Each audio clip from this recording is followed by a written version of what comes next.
attention because the big game's tomorrow and we're making soft pretzels. 4 to 4.5 cups of flour. I'm using bread flour. I'm just gonna start off with 4. 2¼ teaspoons or 1 packet of yeast. I'm using fast rising yeast today, so I'm just putting it straight into the flour. 2 tablespoons light brown sugar and 1½ teaspoons of salt. You want to give this a good whisk to make sure that all of those ingredients are spread throughout the flour. I don't want to see anyone commenting being like, I did your recipe and it didn't work. Well, then you probably didn't do my recipe. 1/4 cup of oil, 1½ cup warm water. We're going to start stirring this in the bowl.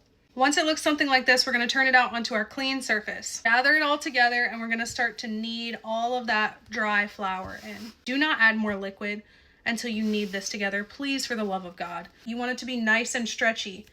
You see how that just ripped? Okay, that's why y'all can't stretch your dough out. Once you're tired of kneading, even though it's not completely smooth yet, we're going to spray our bowl with oil and we're going to put this in there.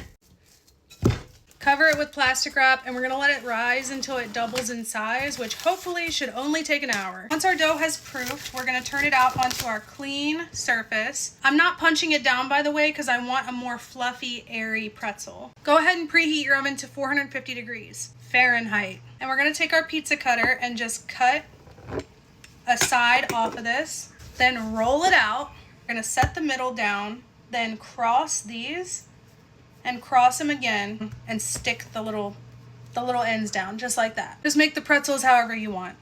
Doesn't matter. Let's get a shallow dish and pour some water in.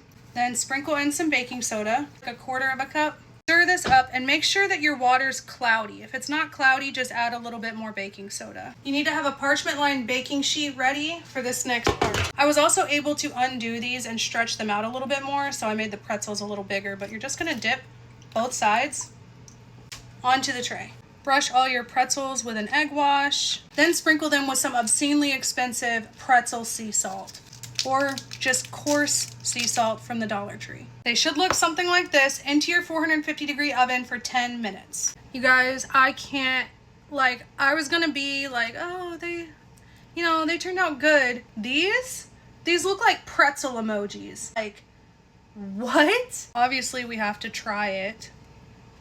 It tastes like an Auntie Anne's pretzel. Minus the copious amounts of butter flavored oil all over the outside. Oh my God. Okay, I want to see something real quick. I'm going to brush it with some melted butter.